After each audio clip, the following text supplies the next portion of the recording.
I have found that when I really do start my day at 3 p.m., I'm so focused. I'm so in my body. I'm so able to sit down and actually focus on the things that need to get done.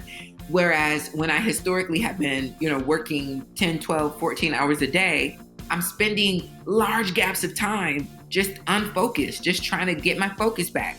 This is Rebel Therapist, a podcast for entrepreneurs who are trained as therapists and who want to level up their businesses, make a bigger impact, feel fulfilled, and be very well paid. I'm your host, Annie Schusler. You're about to hear how EbonyJanice Moore has dreamed herself free in her own business. And you'll be different after listening to this. You'll hear the 80-20 rule that she lives by, and no, it's not the one you've probably heard of before. You'll hear how she identifies her trusted collaborators.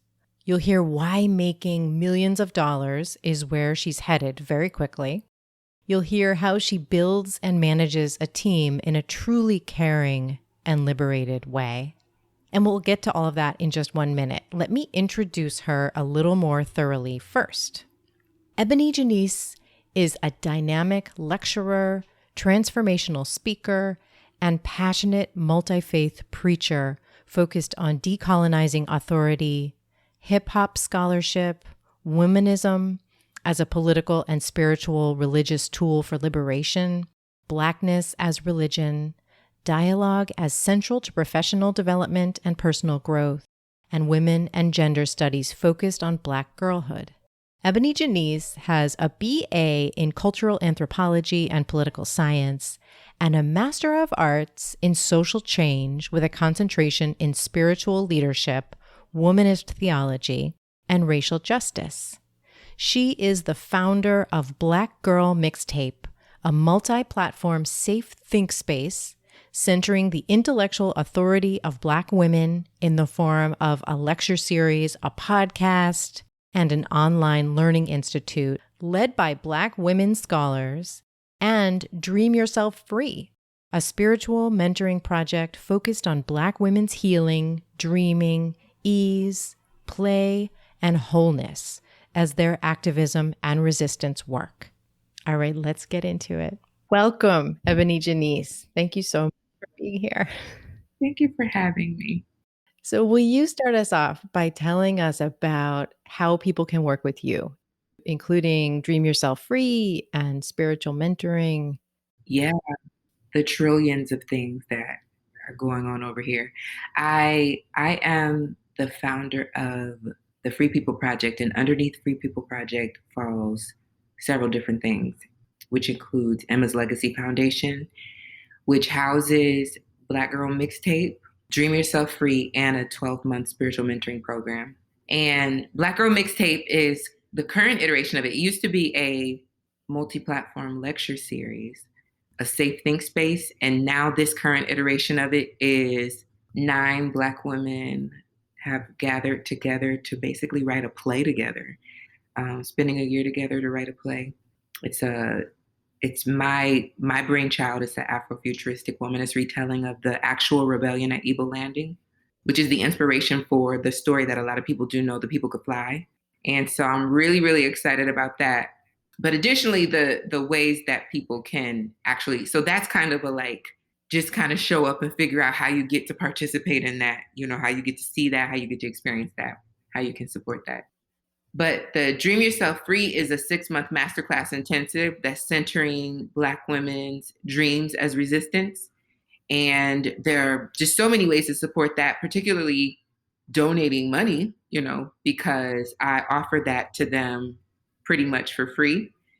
And the intention is to make it as accessible as possible to as many Black women as possible. So we have just this ongoing scholarship program that, you can visit my website and just go to Dream Yourself Free and see the various ways to be able to donate towards that. And then the 12-month spiritual mentoring program is open to all women and non-men. So not just Black women, women of color, but all women and non-men. Because I have a past life as a coach. And I say a past life, I still coach very much so, but just different iterations of it. And so, but because my work as a coach and my own personal coaching in my own life has been so transformative in my life and so important to me, I wanted to continue to create programs and tools and resources to do deep healing work, which I understand as the actual way that we can, be transformative in our world. And this isn't necessarily where we're going, but part of what the work that I have been doing with the Free Joy Experience, for example, really is coaching in a lot of ways, because it's ultimately coming at this conversation around anti-racism and liberation and like what is actually sustainable. It's not sustainable if you don't heal, right? And so creating tools and programs to really heal the person or the thing inside of you that will act out or show up in a certain behavior is the thing that I believe that we really need to do. But there just aren't necessarily enough healers maybe focused on that kind of anti-racism liberation space. And so my work has really historically been focused on that space, but particularly for Black women and women of color and women and all women and non-men, is really just what does it look like for us to have conversations about how we heal the places where we have been complicit in our own marginalizations, right? Where I have been sexist, even though I'm a woman, where I have been anti-Black, even though I'm a Black person, where I have been, harmful in these ways with this ableist language, even though I have my own spaces where I may not be visibly disabled, but I, have obviously been disabled in certain ways as well. And so what does that look like? So yeah, I imagine that as coaching. And so this 12-month spiritual mentoring program, which like I said, is open to all women and non-men, is such a beautiful opportunity to like really do the deep work consistently of, engaging this conversation. And I brought in 6 incredible healers just doing brilliant work around intergenerational healing, pleasure, ritual creation, actually building a prayer and affirmation life, manifestation, power tools that we're using on a daily basis, et cetera, et cetera. So the 12-month spiritual mentoring program is like jam-packed with how can we really heal? How can we really create, the lives of our dreams? And how can at the same time we co-create a just and equitable society together? Mm. And with that program, can people start anytime or do they start at one time in the year? Yeah, you can start at any time with that program, because even though this iteration of it started in January, as soon as you register, you automatically get the rest of the content starts coming to you. So in January, there was a daily challenge. You immediately start getting that daily communication. You get access to the replays from the live that I did. I did a live teaching. Every month there's a live teaching from individual mentors and healers. And then so you automatically get the back information starts coming to you on a daily basis so that you're able to catch up. So it will still take you a full year, but you'll just start at a different point in the year. Okay, beautiful. And is that true with Dream Yourself Free also? No, Dream Yourself Free starts at a specific time. It only happens once a year. It's for 6 months. We're just launching cohort 2 of Dream Yourself Free, this iteration of Dream Yourself Free cohort 2, next month, actually. So I'm very excited about that. My second cohort. And it's 6 months straight. And it is an application process because it is a scholarship based. So it's an application process. And that does start at a specific time every year. But you can give towards that if you want to support that work. You can give towards that at any time, because the resources support that scholarship, support all of the facilitators so that I can pay them very fair. I'm just always trying to pay stipends to Black women and women of color, very fair pay for the brilliant life altering work that they bring. And so there's never a time when you can't give me your money. Yes. Mm-hmm. Yeah. And I was in cohort 1 of your Free Joy experience with Thea Monnier. And so I can say, obviously, if there's any way that you get to work with EbonyJanice Moore, you got to do it. Mm-hmm. Okay. So will you tell us about your 80/20 rule? Yeah. So I don't know that I can take credit for the 80/20 rule, but I don't know who to properly cite for it. Just because kind of it's language that you hear in this kind of coaching community in general, I think. But I know I got it from my coach, and I'm saying that that's who I'm going to cite, my coach, whose name is Jay King. But I just don't know where exactly it came from. I feel like I've heard it in other spaces. But 80/20 is basically that creating or healing or anything it is that you intend to be doing in your life, it's 80% internal and 20% action. And so that means that, I mean that quite literally, my day looks like 80/20. So I don't actually tend to start my workday until around like 3 p.m. And then I maybe work every single day combined total of about 4 hours. And I try my hardest to keep that balance as much as possible. Of course, there are days when I have like, you know, a lot of meetings, or, maybe there's just more scheduled on this day just because of it's only so much time in a day, so much time in a week to make things happen.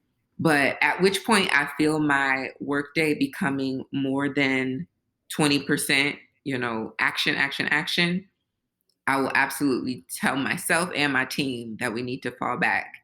And that's very counterintuitive to me and the way that I was raised, or the way that I have been building my businesses prior to this revelation for myself, because I am a Capricorn. And Me too. yeah, yeah, yeah. And Hmm. we like to strategize. We like Yeah. to, like success is so important to us. The things that motivate us is so like it's just such a big deal to us.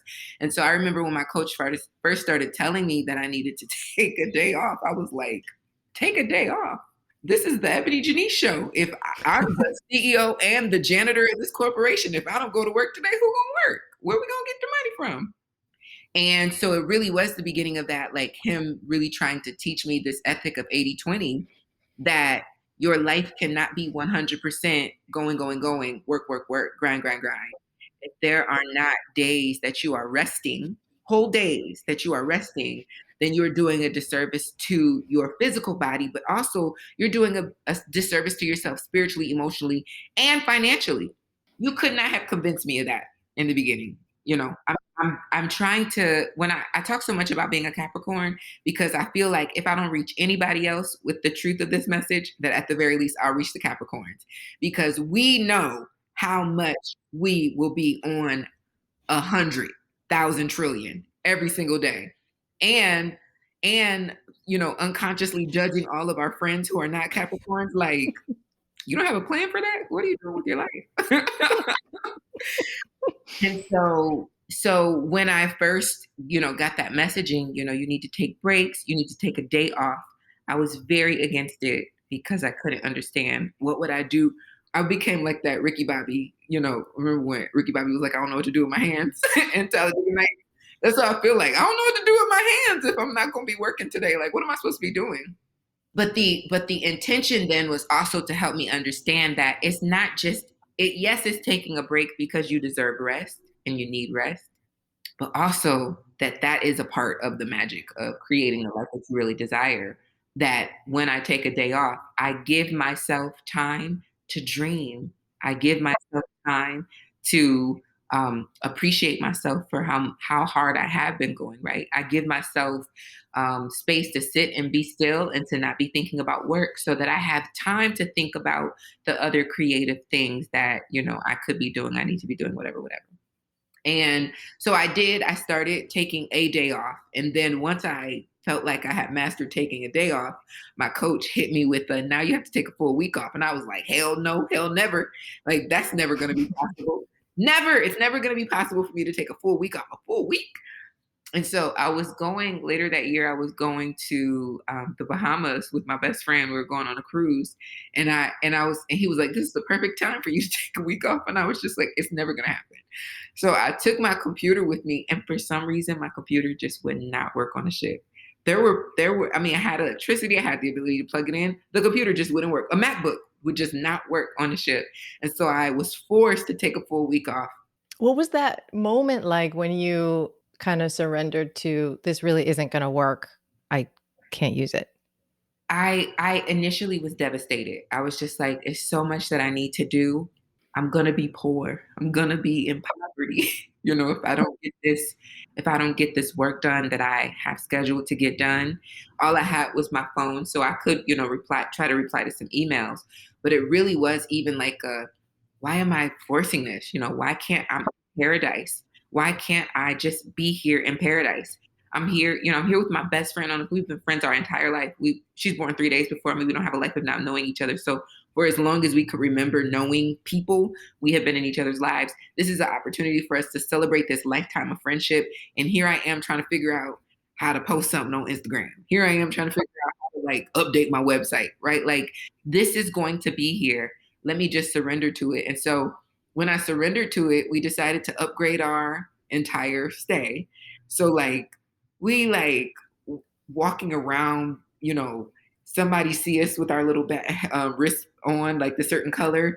Like here's some wine for you. Like I don't need this wine, but thanks. Like it just was such a magical experience. Like we had access to stuff I wouldn't have been able to even explore in the way that I explored if I would have been stuck on like, well, now I need to go back to the room because I need to reply to these emails or because I need to do this. And it was hard.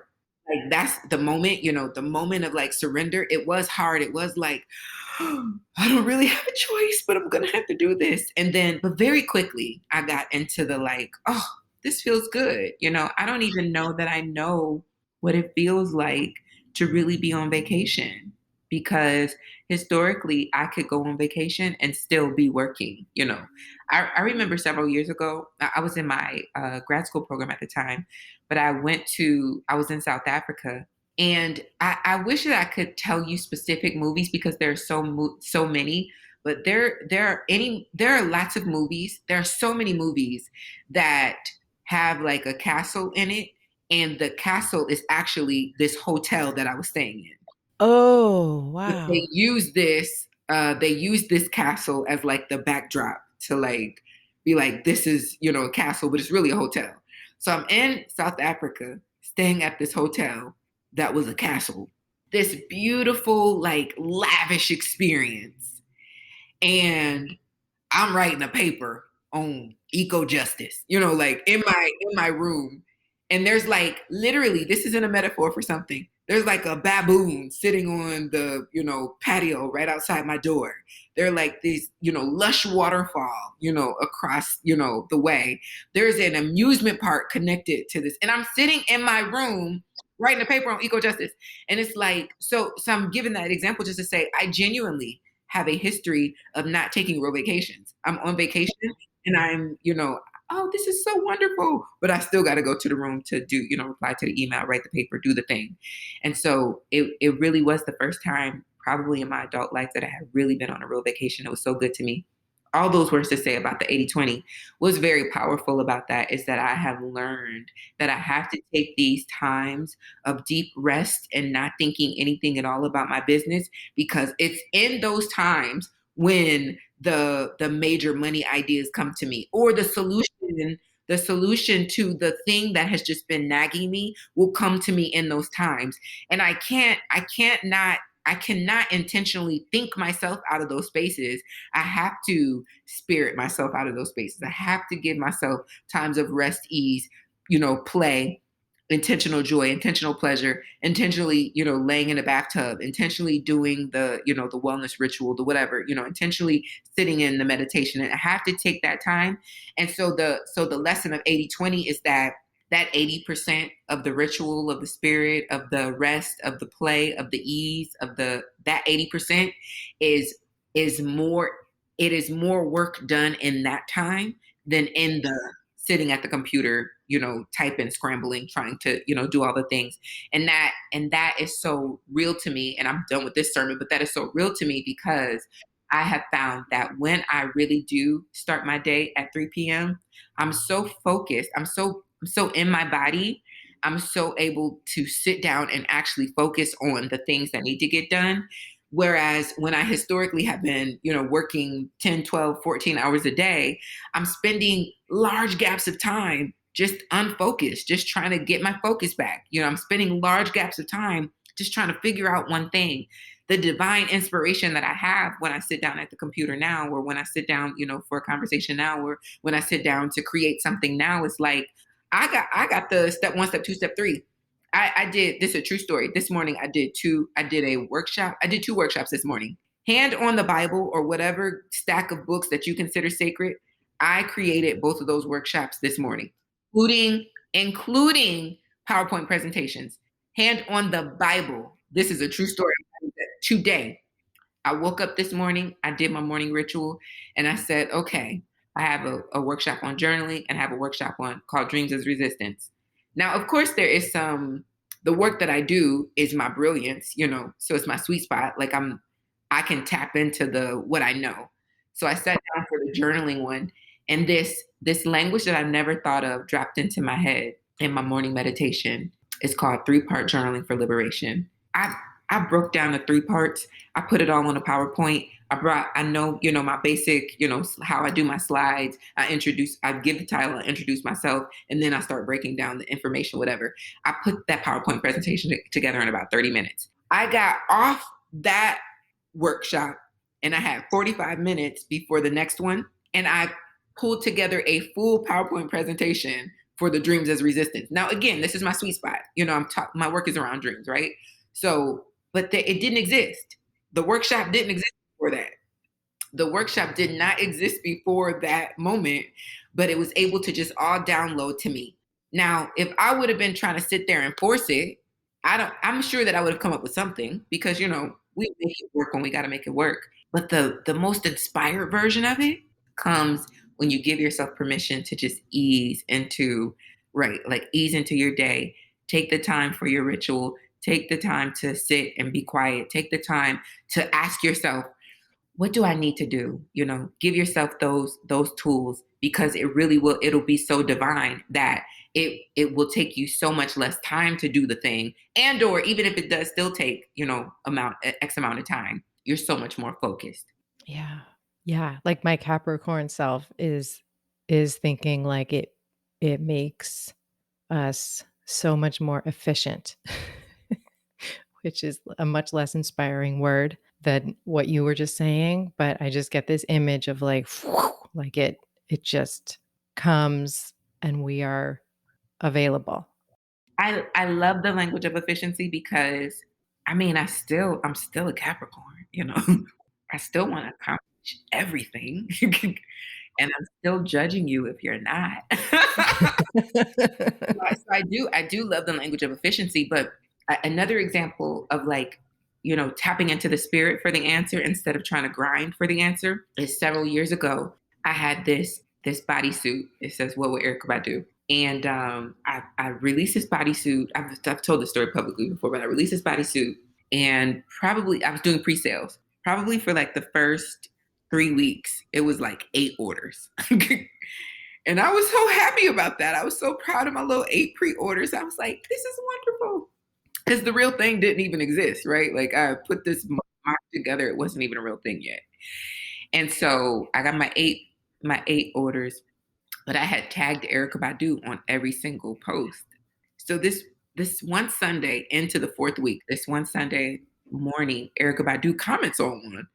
And I'm like, what the So I okay. Then she commented later on another one. And I was just like, why is Erykah Badu hanging out on my Instagram today? So I go to sleep that night. I wake up in the middle of the night to go to the restroom. And like the unhealthy sleeper I was at the time, I reach for my phone. I check my phone. I got all these notifications. I'm like, what's going on? So I look at my Instagram and I see all these comments under this photo, but it's a photo of me. So in my mind, I think these are people that have found my post and they're, replying to my post. It's not until I wake up the next morning that I realized that it was Erykah Badu had reposted the bodysuit onto her page and all these people are responding. I ended up getting like 1,000 orders, pre-orders. Now remember, the thing doesn't exist. So I have to completely change my plans about what I'm going to do. So fast forward, I find this, vendor that can do what I need to do, whatever. And so I get but I'm making them myself. So I buy the bodysuits, I get the designs made and shipped to me, and I've got a heat press. That's how unprepared I was for this. So I got my little heat press and I'm working on all my little orders and I'm like, oh my God, I'm so stressed out about it. And then the devastation happens. The doggone designs won't stick to the bodysuit. Like they initially are on the bodysuit, but all you got to do is just pull and they start to crumble off the bodysuit. And I'm like, thousands of people have ordered these bodysuits. What am I going to do? And I remember my 80-20 rule. And I go to tap into the spirit that I realize I cannot grind my way through this issue. I'm going to need some divine spiritual information on what to do because I don't know what to do. I go to do my visualization and I close my eyes and I literally just visualize myself putting the bodysuit on the heat press, putting the design on the bodysuit, closing the heat press. And as soon as I see myself close the heat press, something drops into my mind and says, turn the heat up, Wow. which is what now to be clear, I was doing what the manufacturer, like it was at the proper setting according to the design I got. But something said, turn the heat up. I go and turn the heat up, no issues ever from that moment. And it's like, if I would have tried to, Capricorn intellect, strategize my way through that. I wouldn't have come up with that because I had already reached out to the manufacturer, to ask, like, what am I supposed to do? They said, the instructions, whatever. I'm following the instructions. I'm doing what I'm supposed to be doing and it's still not working, which is like, why is this happening to me? This is devastating. And so it was the knowing, having that tool of the 80/20, knowing that the great success of this will be if I'm able to tap more into this aspect than to this aspect. And that genuine, like that story always sticks out to me. Anytime I'm in a situation where I'm like, what am I supposed to do? I remind myself that the highest version of me has the answer already, right? The highest version of me already knows what to do. And even if I don't use even if you don't use the language of highest version of yourself, there is, God and spirit, there are your ancestors, right? There is something in the spirit, something in the visualization, in the manifestation, right? There's something in that tool that you can use that just has the answer. And so tapping into that is genuinely like 80% of the time of my work. My most successful, in fact, work is when I give myself permission to be like, what does God want to do through me today? What does my highest self know? And the programs and the creation that comes from that are always more successful than the ones I intellect myself into. Always, Mm, always. I love that. Given how thoughtful and careful you are with your time, what made you say yes to me, to being on Rebel Therapist? Community. Yeah. That it was just such an easy yes that we are now, I mean, we just belong to each other now. And it felt, and anytime I feel like there's an authentic, ask for how can we grow deeper in community with each other, it feels very easy for me to say yes. So yeah, community. As a matter of fact, the workshop that I did this morning just got confirmed yesterday because I don't want y'all to think that I'm just out here in these streets, just not planning for things. I plan for things, people. But actual workshop, a girlfriend of mine asked me to do it Saturday, but we didn't have a date. So she texted me Saturday and asked me if I would be interested in it. And I say, yes, send the information, whatever. But we have been going back and forth this week about some dates that just weren't going to work for me. And so she said, and they were on Saturdays because I don't do work on Saturdays. So she was like, okay, well, I have a space tomorrow. Can she do the workshop tomorrow? And I thought to myself, if I say no, because I have the time, I could do it tomorrow. I just, the only reason I'll be saying no is because it doesn't exist right now. If I say no, then I feel like I'm going to be letting my friend down because she's trying to find some space to fit me into this program that she's working on. And I didn't want to do that because, community is very important to me, something that I try to be unreasonable about. And then also, if I say no, then I don't give myself permission or I don't give myself the space to really show up for myself. And I really do want to do this workshop. It isn't a thing that exists. I could do that. And now, like, I get to build from that. It's the journaling is liberation. Like I get to build from that and like create probably a whole other program that y'all hear about, before the end of 2021, right? And so it's kind of like it kind of became like a challenge for me too. And so that, that really even for me was like okay, I can do this because it's for the homie. And also I can do this because it's going to, you know, inspire something in me that maybe I don't even know about myself right now, or, or maybe that's waiting to come out. And so it's, very same with this. It's like, this is community. So that's a very easy yes. And then also like just talking, saying words out loud is we co-create knowledge when we, are just in conversation. And so I'm always interested after a podcast is over, like, oh, what did I say that I never thought about before? That was good. I want to say that again, or I want to think about that some more. So yeah, it was easy. In a moment, we'll get back to EbonyJanice. First, I want to invite you to apply for Create Your Program. This is a 5-week process to expand beyond private practice. So this is for therapists, healers, and coaches who want to move beyond a traditional private practice. You'll go from having an idea or even a bunch of ideas to actually launching a pilot program. This is a small group experience where you get a lot of brave work done in a supportive group of driven and open-hearted entrepreneurs like you, and you get a ton of attention from me. This is for you if you're a therapist or a healer and you want to expand your business. Go to rebeltherapist.me/create to learn more and apply. Let's get back to EbonyJanice. You've said that you pursue relationships with people where you hold each other responsible for healing. And I've been thinking about that so much ever since I heard you say it.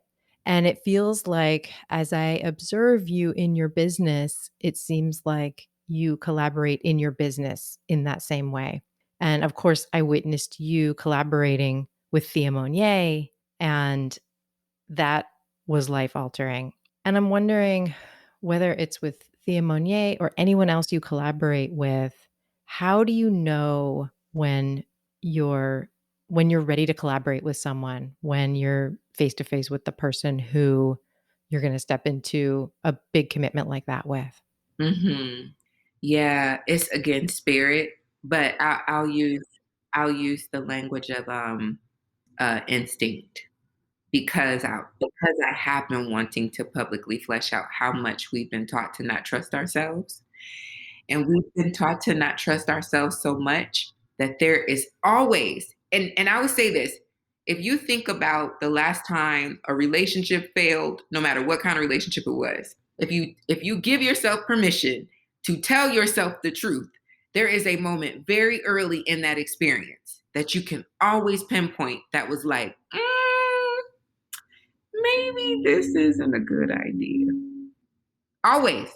I have literally no relationship in my adult life that ended that I cannot pinpoint a moment where I did not trust myself, even though myself was telling me, don't do it, girl, you in danger.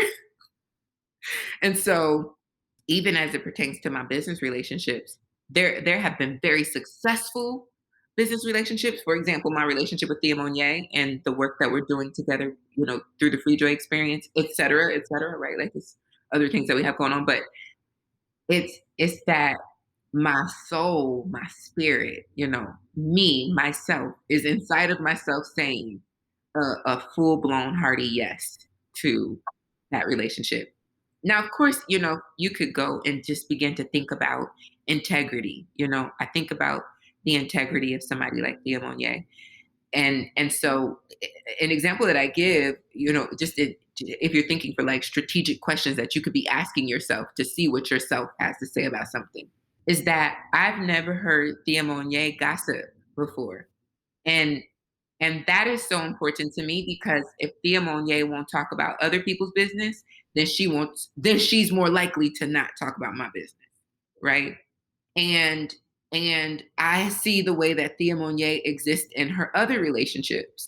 And so that gives me some information as well, because if I see her treating these people fair, then she's very likely more likely to treat me fair. So with that as the standard, of reasoning, there is a reason to suggest then or to believe that if I ever saw her being unkind to somebody, in like in a way that feels violent, right?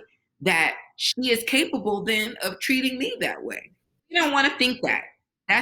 There's something in us that causes us to avoid or to look away from those moments where somebody is showing us their capacity and we don't trust it, right? And that isn't to just throw them away or to say that they're always going to be that way, but I've never seen her treat someone unfair. But there are relationships where I have seen, right? There is a work relationship that ended tragically in September of last year. It was very harmful for me, because I love this person. Notice I'm saying present tense. I still love this person so much. And I was so devastated when that relationship ended. But that relationship ended exactly the way I saw her end another relationship a year before. And unresolved, no kind of conversation. No, there was no real healing, there was no bridge, to like, how can we reconcile this possibly? And even there was no conversation that happened about, this is the end of our relating together. Thank you for who you have been to me. I see that this is a door that's just closing, right? I saw that happen a year prior and somehow convinced myself, even though that was information for me, I somehow convinced myself that they would never treat me that way. And so I am asking us then to trust ourselves more deeply. That when that little something, I always use the example of my dog when I talk about intuition, because my dog doesn't bark.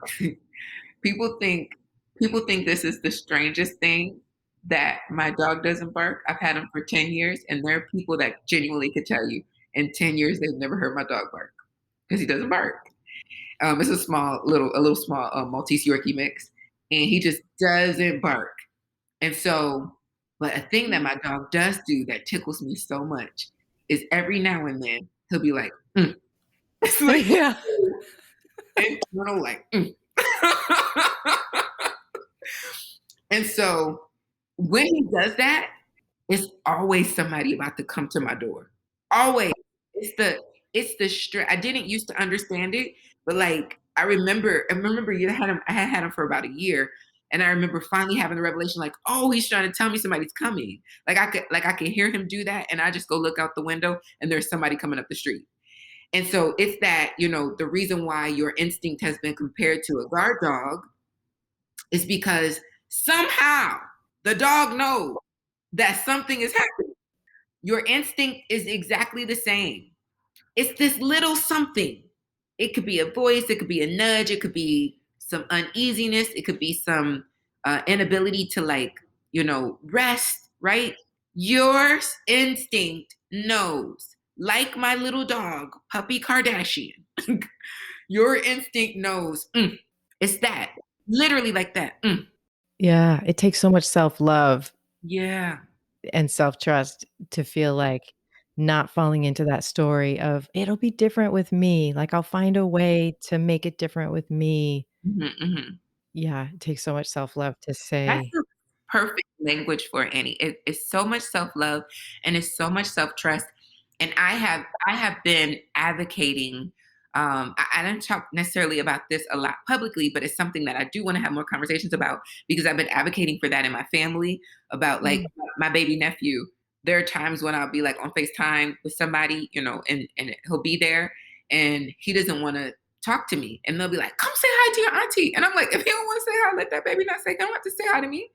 And do I want to talk to him? Absolutely. I want to like eat him up. I love him so much. I'm obsessed with my baby nephew. But if there is something in him that has just decided in this moment that he does not have anything to say to Auntie Eb, I want him to feel like it is okay for him to just do what feels natural to him, because it's so simple. It feels so simple. It feels like, oh, I'm teaching him to be polite. Don't make him misunderstand politeness with forcing him to feel like he has to be in relationship with people that he doesn't want to be in relationship with, even if it's just for a moment. That there is something inside of him that I trust more than I trust me, right? Because what I think is right for him, his little inner, mm, nobody else heard it but him. Nobody else felt it but him. And I and even and I'm bringing the very personal into it, because I am his aunt. I love him. I will never hurt him. But in teaching him that he has to speak to me, who would never hurt him, it's a messaging that he has to speak to people in general. That it is polite, that it's kind, that it's nice, that it's the thing you do. So then that teaches him subconsciously to override the moments of, And I just don't want us to do that because I want us to be raising free children who trust the moments where I don't care that you didn't hear or see it. Something inside of me said, I don't want to talk right now. I don't want to hug. I don't want to kiss. I don't want to touch. I don't want to play. I don't want to be here. So that they don't grow up to be full grown people like us trying to figure out if we can trust that. And not even just trust it, giving us space to even hear it again, because some of us have lost it completely, right? So yes, there's so much self-love and self-trust, I think, that comes up in that space.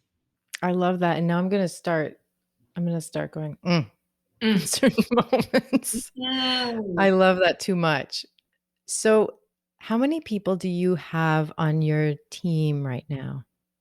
Yeah, there are 3 full-time other than me, so 4 full-time, 1 person part-time, but she works too much anyways. I just be like, "Will you cut it out, ma'am?"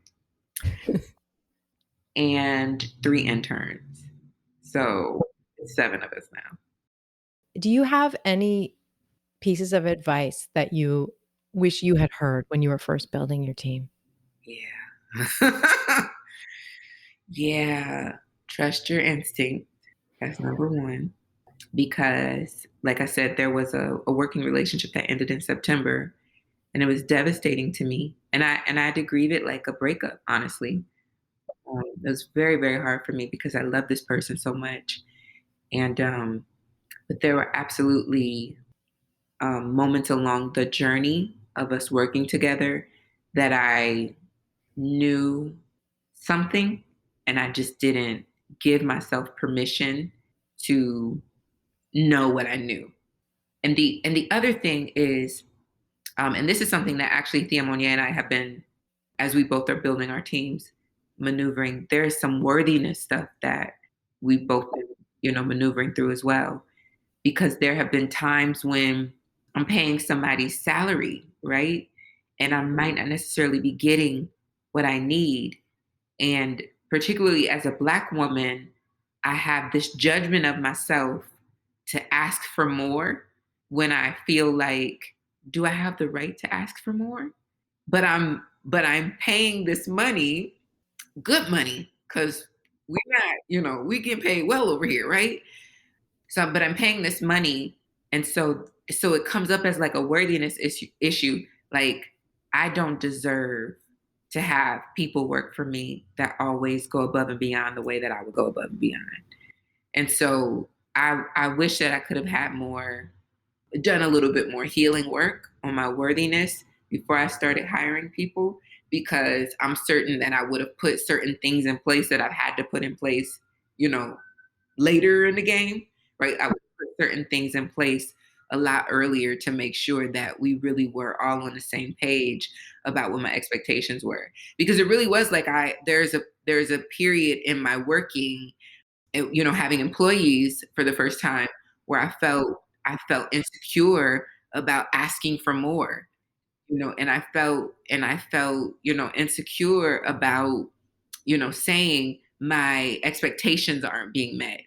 And I felt like, and I have this sweatshirt that says protect Black women. And I remember having this experience a few years ago when I was living in New York where I was harmed, and I didn't want to tell anybody. I didn't want this person to get in trouble. And my therapist said, when you say protect Black women, don't you mean you too? And so it's kind of one of those, like, I am Black women too, like I deserve this. And so like when I talk about like what Black women deserve and are worthy of, like there's this thing in me that needed to process, like I deserve this and I'm worthy of this too. And so that those I know, like, I talk about the 80-20, so I'm applying the 80-20 even in this, right? Like, of course I could think about, more, you know, money specific kind of conversations that, I wish I would have done this with my bank accounts, and I wish I would have set this up like this, right? Like I could talk about those things, but really from a spiritual perspective, there are places that I wish I would have healed around worth and around trusting myself and loving myself, so that when it came time for me to start hiring people or contracting people, that I would have been even more clear about my expectations, and I would have honored certain things that was coming up for me that I just didn't honor because I felt maybe some spaces of unworthiness or, some spaces where I just needed to lean in a little bit further. Mhm. Oh, thank you. Thank you so much for that. I feel like you just saved a lot of us some of that. So thank you. So where does making $1 million and more fit in for you in your business? Yeah. I want to make millions of dollars because I deserve it. And there's a part of me that wants that to just be the end of the sentence. But yeah, that's it. It's that my creative brilliance, which I call casual brilliance, is a revelation to me that I have been operating at such a high quality and really undervaluing myself for so long that at which point I started to realize that my brilliance, the thing that feels so casual to me, right? Like the ability to build 2 full workshops before 11 a.m. Central Standard Time. That's such a casual brilliance that I could very easily be like, oh, it was so easy for me. I would just charge $100 for this, right? Instead of understanding that the work that I came to do, if you actually applied it, it will radically transform your life. I cannot charge you $100 to change your life forever. Like that is unfair to you because you could get it in your mind that this is just worth $100, and then you could treat it like this is just $100.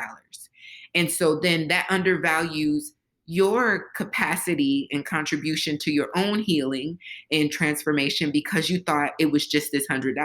And it undermines me and my ancestors because this really is brilliant. This really it's I use the and I don't tend to like say people's names when I'm about to be shady, but I'll use this person's name. Gary V.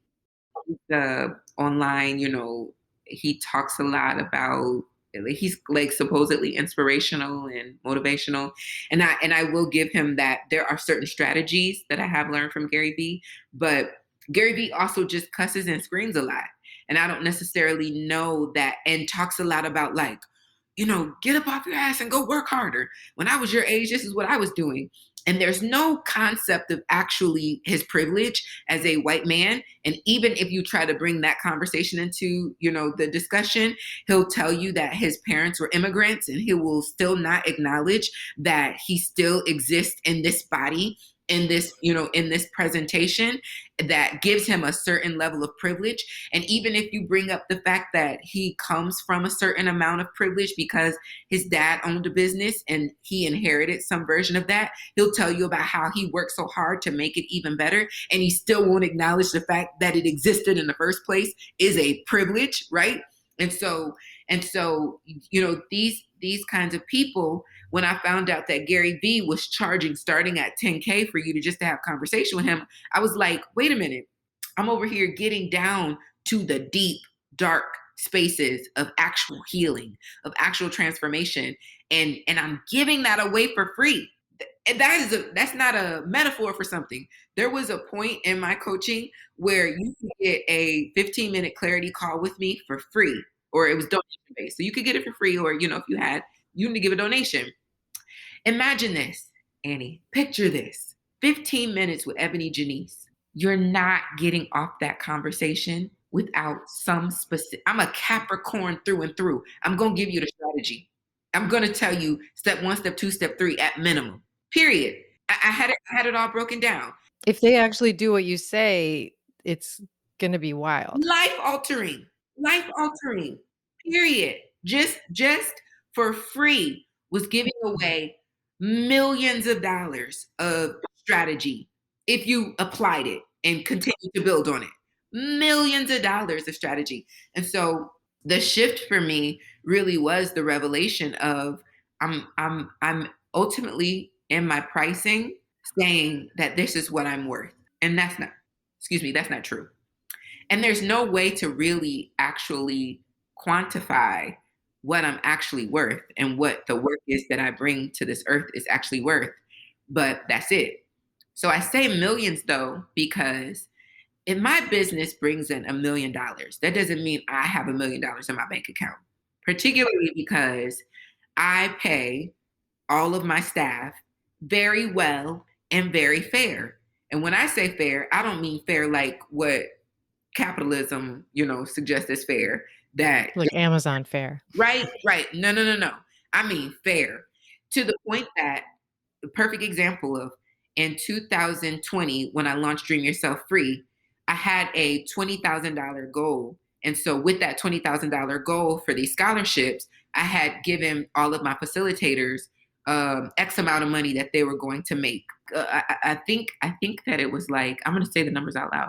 I think that it was like $200.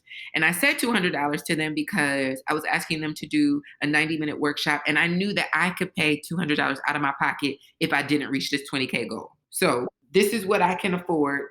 And I was asking basically a whole bunch of my friends. And so from that communal model that we exist inside, they were saying this is not their actual fee, but I'm the friend, I'm the homie, I'll show up for them in verbose ways. They'll actually, absolutely, they would have done it for free, honestly, if we keep it real. But for me, absolutely, I'll do that for you for $200. When we made $90,000 in the first month of that, fundraising, it would be out of my ethics, out of my actual truth system around integrity for me to still give these people $200. So when they actually got paid, and it was $1,600. It was like, wait a minute, girl, this ain't what you said. This is $1,400 more dollars than what you said. That is because there's no, if I got more, you got more, period. And so, I'm working on another project right now where I'm currently out of my pocket paying 8 other women this $250 a month stipend because it's out of my pocket, and it's what out of my pocket I can for sure afford and still keep, up all the other things that I got going on. We're about to raise $100,000 for this particular project, period. Easy. As soon as y'all hear about it, y'all gonna be like, here, take all the money. It just is what it is. Do you think for 1 minute that when we reach $100,000, even though it's the EbonyJanice brainchild, that I'm still going to be giving these people $250, even though that's what they agreed to for a year? It's no way possible. It's no way. And I ain't even going to tell them when the money go up. I'm just going to let their next payment be like, wait a minute, girl, this ain't what you said. What is this? Because when I have more, that is how it's not even a trickle down effect. It's just that we got more now, And so for me, the $1 million goals is because I want to be a part of contributing to, particularly because I work with so many Black women. I want to see Black women be well and wealthy and lavish and exist in luxury. And I say this language very specifically because I was talking to somebody recently who said this, LaVon Briggs. She goes by Pastor Bay on social media, LaVon P. We're talking about the word bougie came up. And LaVon said, you know what? We're not saying bougie no more because I've never heard a white girl called bougie. It was mind blowing to me how much Black women, in particular, Black women and women of color, that we're not allowed to access luxury, because if we access it or desire it or want it, there is a story created about us. And so people feel some kind of way about a Black woman laying on her couch, right? Or a Black woman, like on vacation, or, just like there's a story about it. And it comes from slavery, right? That, like Black women's bodies are the only bodies that have been used for both reproduction and for labor. And so there is this story attached to our bodies that we should always be in grind mode. And so if you see a Black woman just chilling, laying on her couch, there's something in your mind that you've been socialized to like start questioning, like, wait a minute, what's going on over there? This happened with Sonia Renee Taylor. She raised this money for the Buy Back Black Debt. And then she got a new car, and like several people were like, I shouldn't have given you my money. And it's like, wait a minute, first of all, you didn't give me your money. I have a job.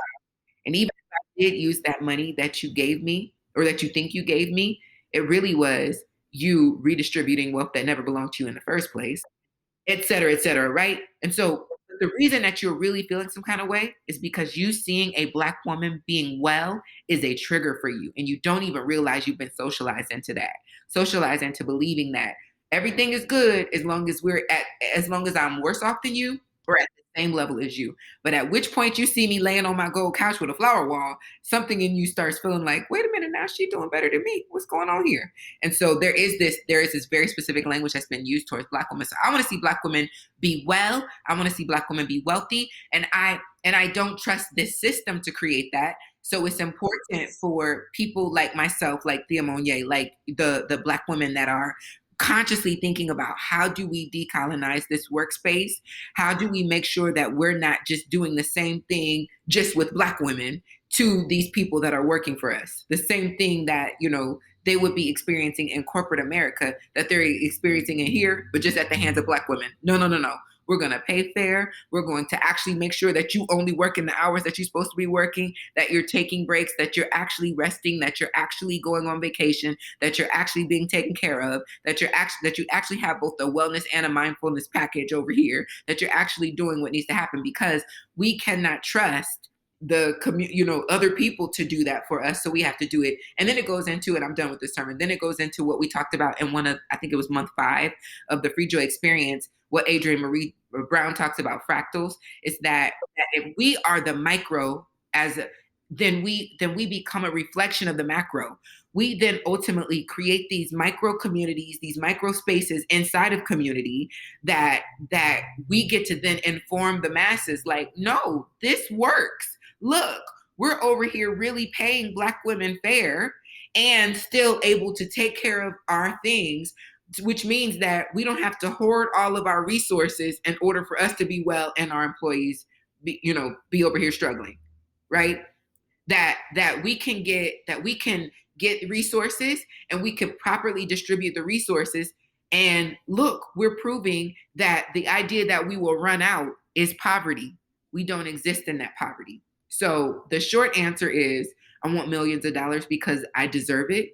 And the longer answer is, I want millions of dollars because my ancestors deserve it. And my future ancestors deserve it.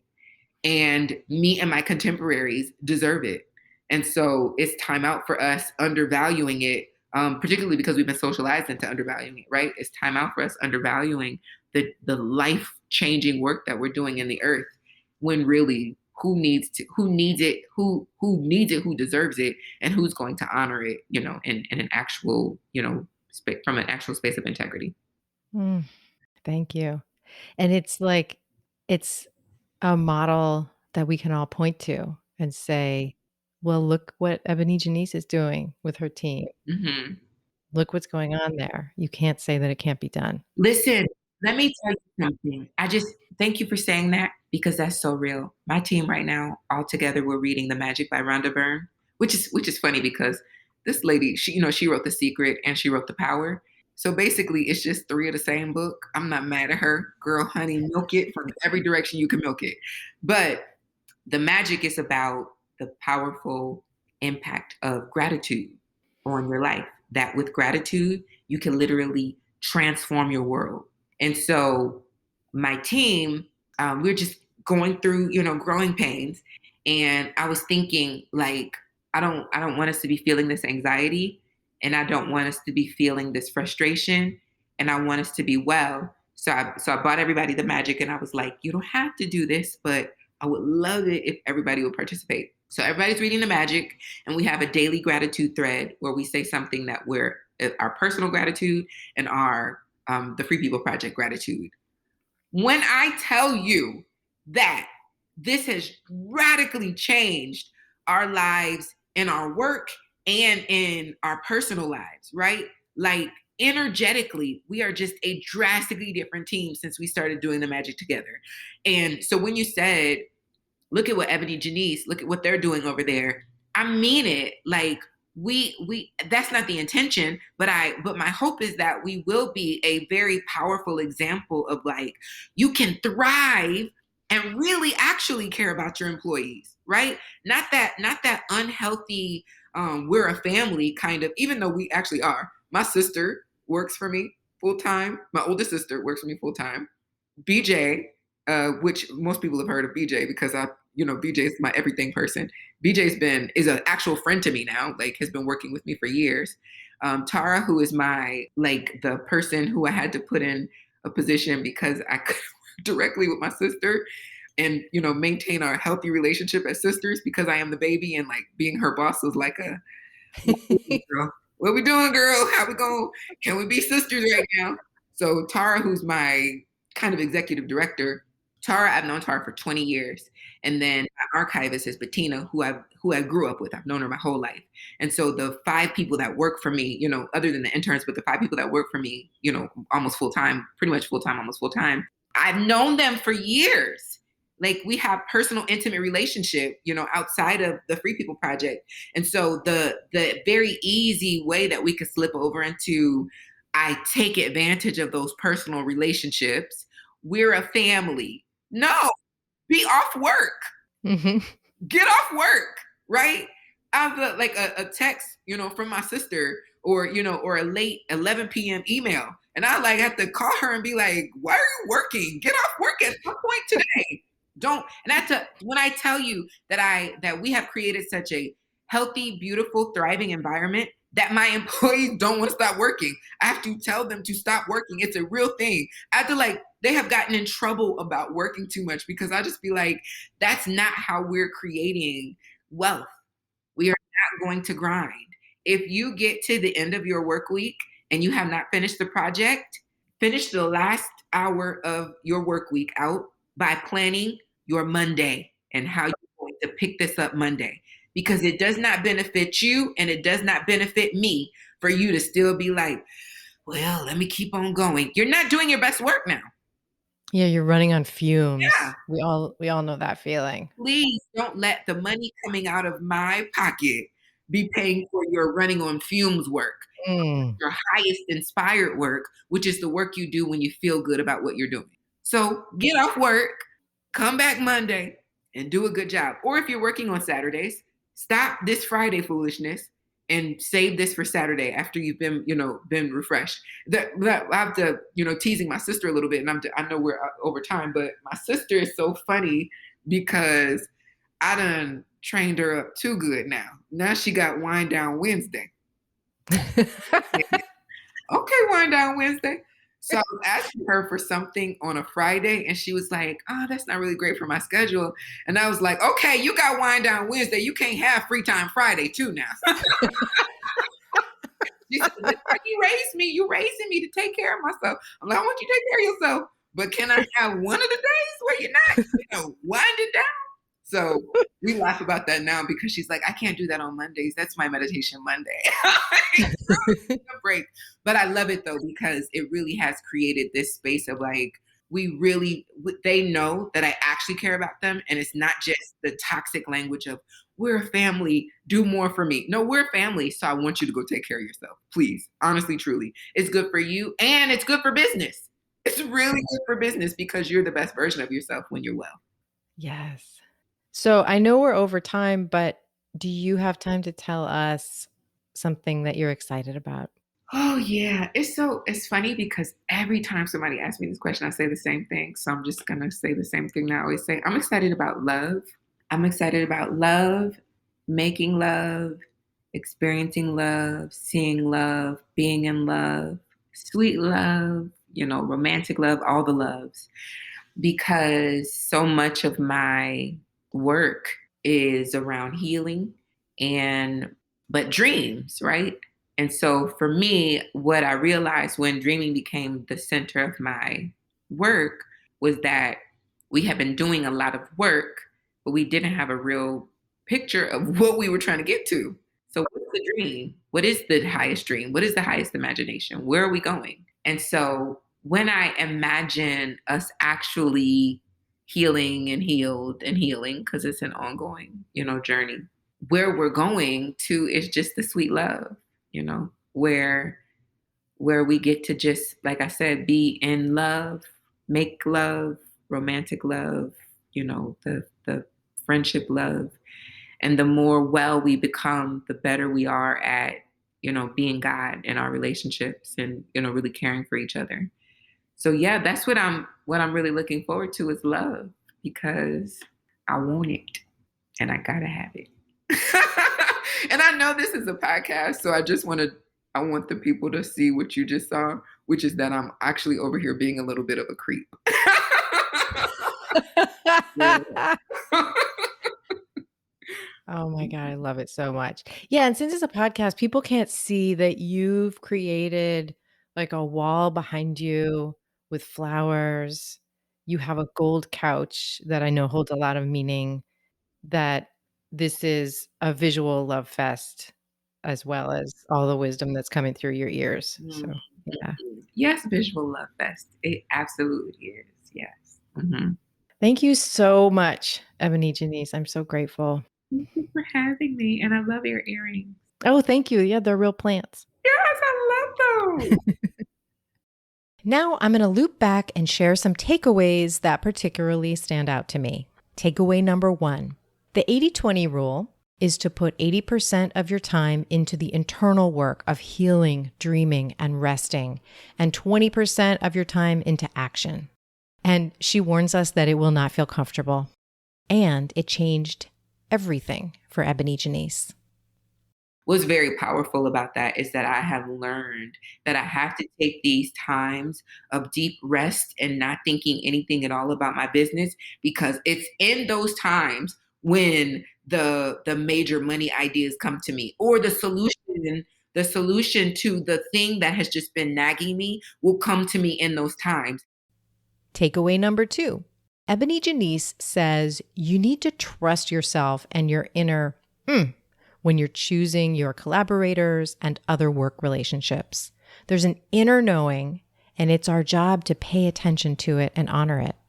Your instinct knows, like my little dog, Puppy Kardashian. Your instinct knows, it's that. Literally like that. Takeaway number 3, EbonyJanice says you need to charge an amount of money that reflects the value of the transformation you are guiding folks through. I cannot charge you $100 to change your life forever. Like that is unfair to you, because you could get it in your mind that this is just worth $100, and then you could treat it like this is just $100. Takeaway number 4, part of making millions of dollars, in addition to that she deserves it and her ancestors deserve it, another part of the vision is to show what is possible in a business when you truly care for your team and share the wealth. Look, we're over here really paying Black women fair and still able to take care of our things, which means that we don't have to hoard all of our resources in order for us to be well and our employees be over here struggling. Those are just 4 of my takeaways, and as usual, it was really hard to choose. What stood out to you? Send me an email at info@coachingwithannie.com, and even better, include a voice memo so I can share your voice on the pod. Tell me what stood out to you from this conversation and what it's helping you rethink in your own business. You can find out more about EbonyJanice Moore at EbonyJanice.com. I want to thank Cosmo Palms for editing this podcast. If you found this conversation supportive, please share it with your favorite therapist or healer. Word of mouth is the number one way that we get to reach more people. And thank you so much for listening. I will see you next time.